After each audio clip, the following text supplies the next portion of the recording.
Hey, what is going on, everyone? In today's video, I want to show you 10 tips that I think will really help out new players in Once Human.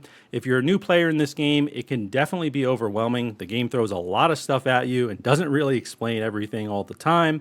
I've gotten a lot of questions in my live stream as well, so I'm hoping that this video ends up helping you out. If it does, drop a like down below and leave a comment for anything that I might have missed as well, and maybe I'll make a future video on that. I do plan on making more tip videos, so stick around if you are interested in that sort of stuff.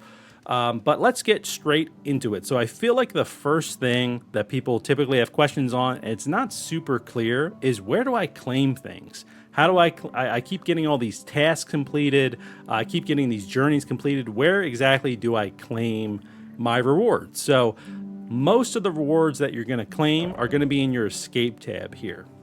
So if you hit escape on your keyboard, there are kind of three sections in the escape tab here where you're able to claim stuff. The first one I'll cover is the mail section. So this is something that's a little bit less common. You might get a little notice in the bottom left of your game that says there's unread mail. This is where you can go and claim that mail. So if I click on this right here, a lot of this is going to be like, hey, there's some scheduled maintenance on the server, or there's a delay in the server, and you can see there were rewards right here that I claimed for all of these. So make sure you go through all your mail right here. You can even complete the player survey and you get some rewards for that. So make sure you're doing that and you can claim all those rewards.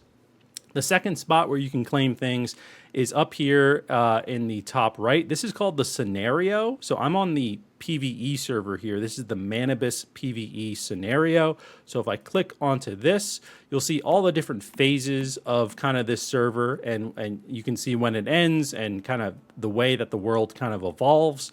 But where you'll be able to claim stuff is in the season goals tab right here.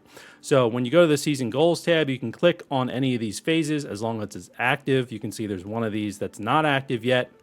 So if I click on the latest one, let's say, you can see if I make 10 perfect dishes, or if I use the water filter to purify 10 impure acid, I will then be able to claim this currency. And I'll talk about this currency a little bit later. So make sure you're going in, claiming all of these sort of things. You can even, feel free to target any of these specific tasks if you would like to.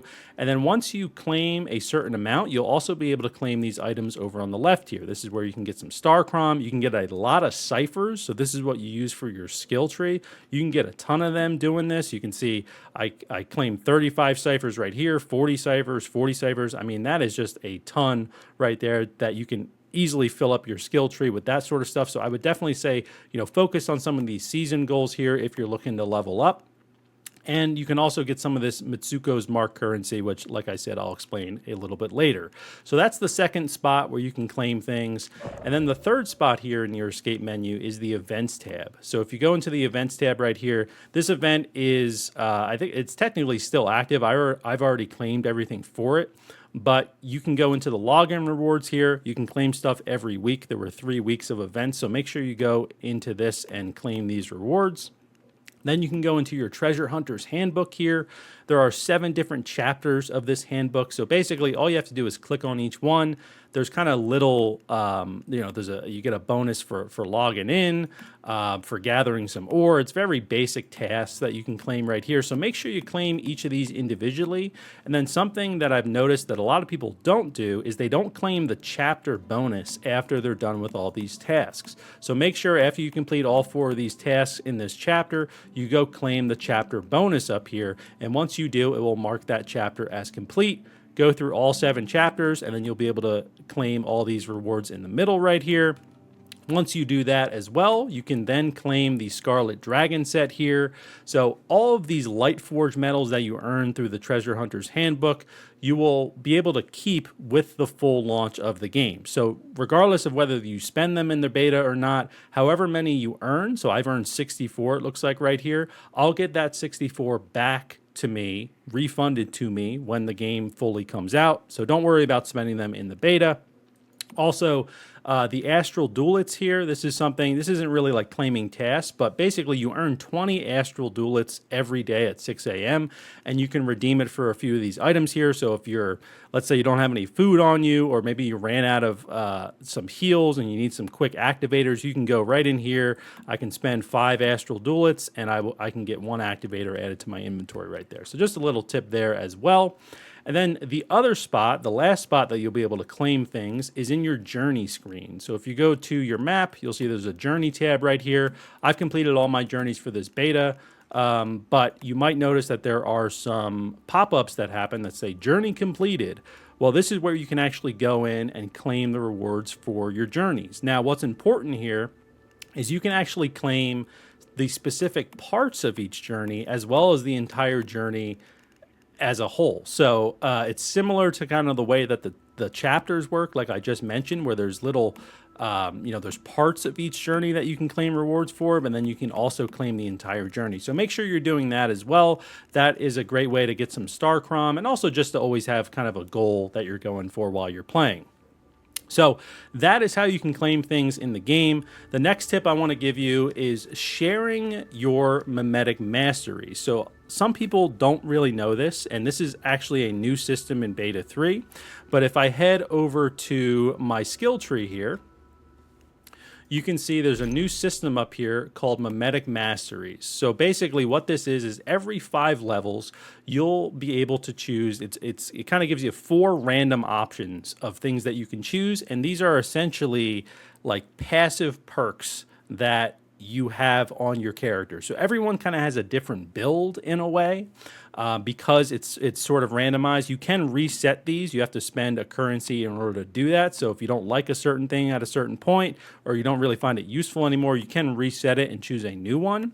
But what's important here is that you can actually, let's say for this one, for example, this is the first one that I got. So when I build a supplies workbench, my crafting output for regular ammunition is plus 50%. So I'm getting extra ammo when I'm crafting at my supplies workbench, and I can actually build that workbench at my friend's house, and he can also get that benefit. So you might see some people in chat that are in your world that are saying, hey, does anyone have this mimetic mastery, because I would really like this workbench built at my base, or whatever it might be.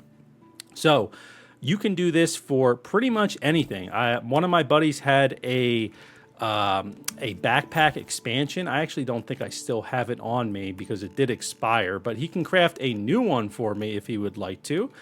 He's not on right now, otherwise I would totally ask him to do that. But basically it's an item that you keep in your backpack that expands the amount of space that you have in your backpack. You can carry more things. So I didn't have that mastery. He had it, and he was able to craft it, give it to me, and then I was able to put it in my inventory and also get that perk, that buff.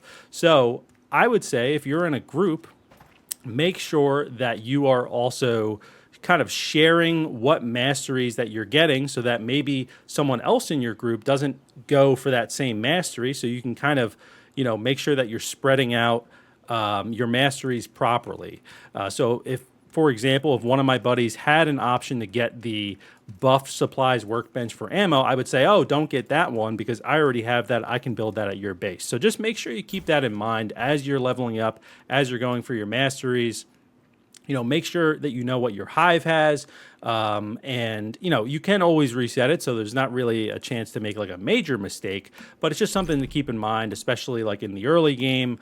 Like for example, I also have this great pickaxe here, so I made some pickaxes for my friends, and they were able to enjoy these benefits as well. So that's just something to keep in mind. And the third tip here is also related to your hive and your friends, is that you can easily share base permissions. So, for example, if I head over to my hive here, I've got a few people in my hive, and what I can do is I can click on anyone in my hive and I can give them access to my facilities. I can let them free build at my base, and I can also give them storage privileges, and I can toggle these at will, whenever I really want to. But one thing to keep in mind is that your friends will not be able to teleport to your base. Even though you're giving them permissions to everything, in the current state of beta 3, they're not able to teleport to your base. So if you have your bases spread out amongst your hive, you won't be able to teleport to your friend's base, even though you might have privileges to do other things at that base. So just keep that in mind. But a lot of people don't really know that you can share privileges this way. It's kind of buried in the menus a bit. I do wish it was a little bit easier. I also wish it was part of the terminal over here. I think, you know, you have to have a terminal in order to build a base. There should be an option here to share permissions at that base. I don't see that as an option here. Maybe that's something that they will add. But again, to get to that, you're going to go to Get United here in your escape menu, go to Hive, make sure you're in a Hive together, and then just click on your friend's name, and you'll be able to give them permissions for your base. And it's as simple as that. So there are 2 little tips there related to your Hive in terms of memetic masteries as well as base permissions. Now, another thing that kind of also has to do with the menus as well is how do you check your buffs, your whims? They're called whims in this game, but everyone really just kind of calls them buffs. So you can see right below my character there, I have my health bar, and then right above that, I have my sanity meter next to my hydration meter, and there's a little 1 icon there. So how do you know what that 1 is? So if I go into my gear here, and I hover over that 1 right here, you can see, oh, I have a consumable active. You can see the countdown for it. I have the spring legs consumable active, which, by the way, is a fantastic consumable to get early game. I do recommend getting it. If you go over to your supplies workbench, you can build spring legs. I believe you need to find the frog deviation in order to get that. So make sure you get the frog deviation because you're going to need the silver spring currency. But basically what this does, it just lets you jump higher a little bit. And this is a game changer, especially in the early game for traversing the land and also just getting through certain enemy encampments. You can easily just kind of jump over things. So I recommend spring legs. But the real tip here is this is where you'll be able to check all of your buffs. So if you have a certain buff for food or hydration or stamina, whatever it is, and you see that little 1 icon there, I've seen some people not realize that you can just go into your menus and hover over it, and then you can also left click. You can get a little description of what that consumable does, and then you can also see the cooldown for it as well. So just a little tip there for if you don't know how to check your consumables. Now, another thing, a lot of this stuff has to do with the menus because I feel like the menu system can be a little bit convoluted, but what you can also do in the menu system here is you can check what specific keywords and what they mean. So what do I mean by that? If you go over any of your weapons, you might notice, or any of your gear even, but you might notice for your weapons here, I think it actually is just weapons, that I have a weapon here that says shot has a 25% chance of triggering power surge. And power surge is a keyword that is highlighted right there. It's underlined. But how do I know what power surge is? I can't, if I try to go click on it, it just disappears. Even if I go into the weapon itself, there's not really a way for me to check what power surge is. So in order to do that, and I hope that they make this system a little bit easier to understand, is you can go to the Blueprints tab right here. And then if I head over to my SMGs, which actually I don't even have that SMG, the blueprint for it unlocked, but that doesn't matter regardless. I can go ahead and actually, I guess it does matter. So let me go into a weapon that I actually do have. So let's go to the sniper here. We have the unstable bomber weapon characteristic here, this keyword. How do I know what that keyword means? I can click into the details here, and then now it lets me hover over that keyword. And there's also an option to view all keywords. So right here, you can see every single keyword, what it does, what it means. You can see power surge is right here, deals 1 shock damage equal to 45% PSI intensity and adds shock state for 6 seconds with accuracy -40. So that way you can see what all the keywords mean. You know, this is something that I think that they can make a lot easier to understand, or just put these descriptions in the weapon details anyway, so I don't have to go to this separate menu. But I've seen some people ask, you know, what does bounce mean? What's fast gunner? You know, some of these are a little bit more self-explanatory, like burn, you can probably understand. Power surge, you could probably understand as well. Blunt attack even, but like fortress warfare, like what exactly does that mean? So this is where you'll be able to find that. And hopefully that tip ends up helping you out. Now, something else related to weapons and also related to gear that I think is something that people sometimes overlook is the ability to actually dismantle that gear. So your disassembly bench, you're typically going to be using it for all your materials that you find in the world. But some people don't realize there are other tabs up here where you can disassemble your weapons, your gear, and your mods.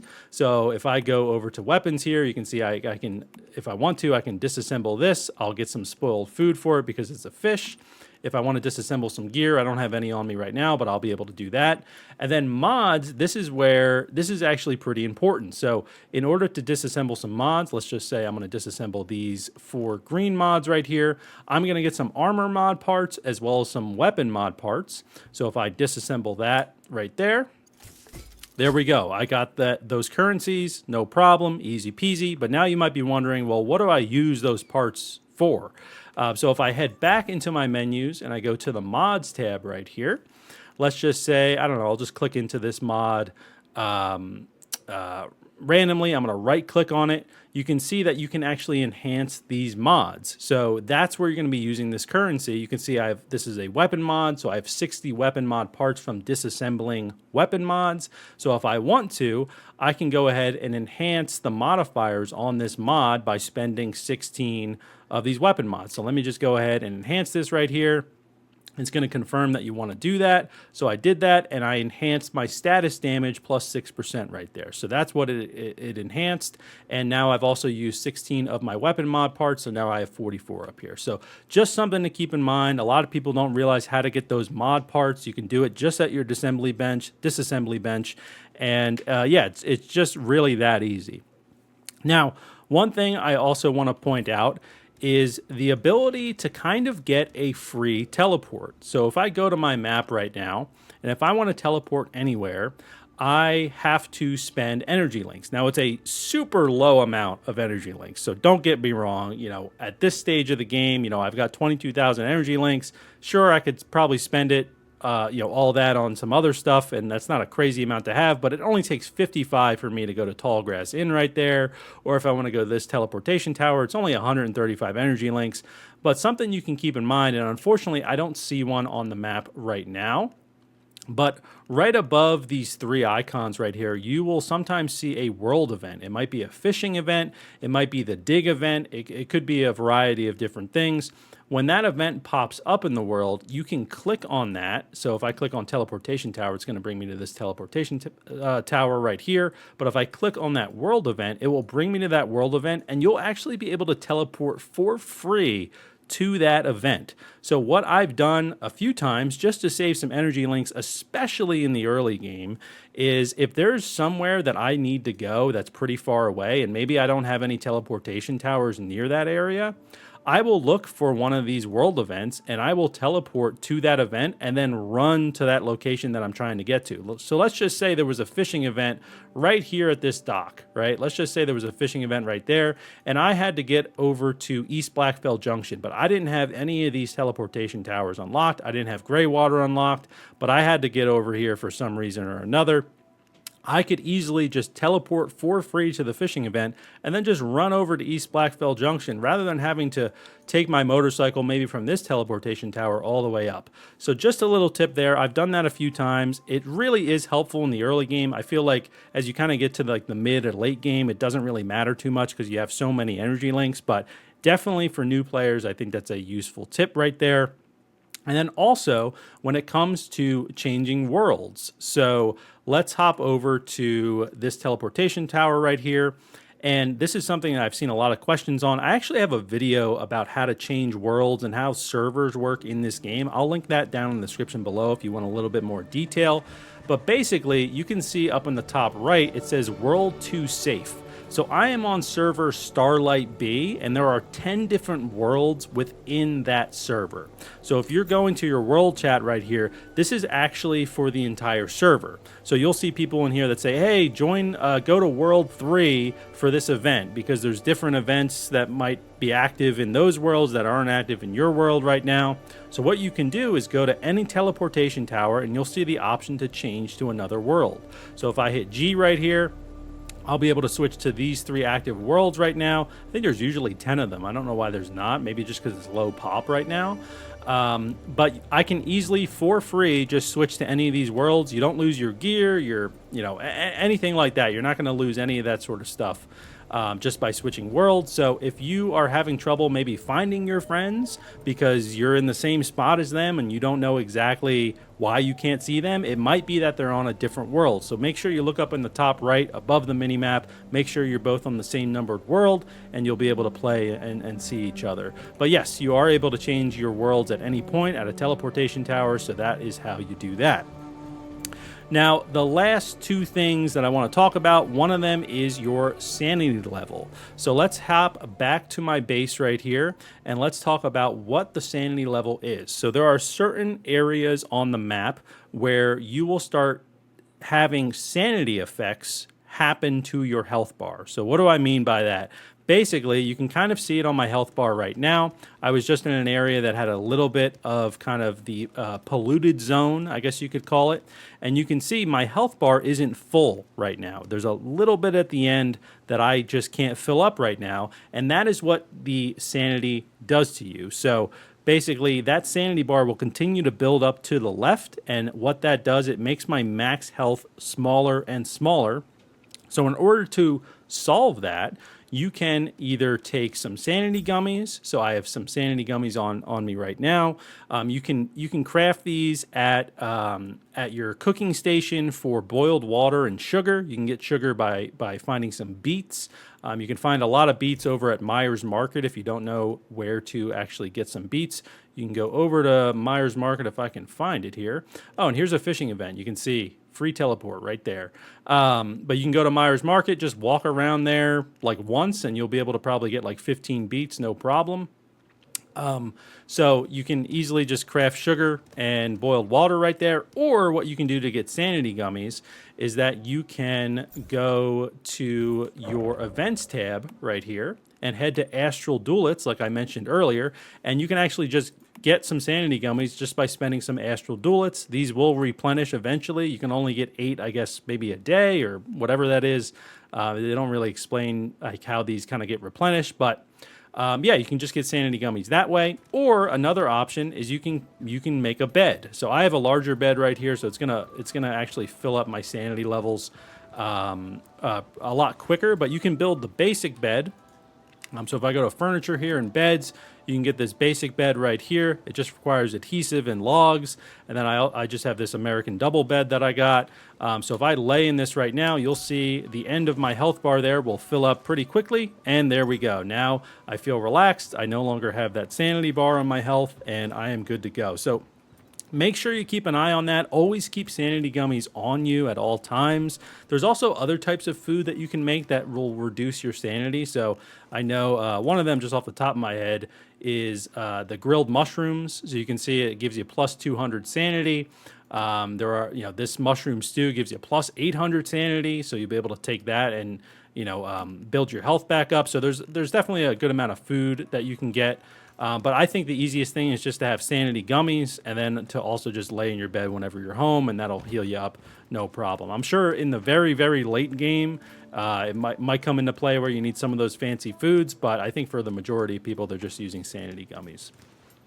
And then the last tip that I want to mention here as well is your cosmetic shop. So how do you get cosmetics? You can see I'm wearing a few right now. I'm wearing some of that Scarlet Dragon set. How exactly do I access the cosmetic shop? So we actually saw it a little bit earlier in the video. If I head over to the scenario here and go to season goals, when I claim any of these season goals, I'm going to be earning Mitsuko's Mark, which is the currency that you're going to use in the cosmetics shop. You'll also see an option right here for the season shop. This is where you'll be able to buy cosmetics. So you can see you can go to all these different fashion options here, different jackets, things like that. And you can spend 500 Mitsuko's Mark if you would like to. To get that, you can also get some skins for your vehicles, some poses. I do recommend saving at least 100 of this currency for a pose because some of the weapon attachments require you to use a pose and you might not have it unlocked. So make sure you save like 100 of these just in case.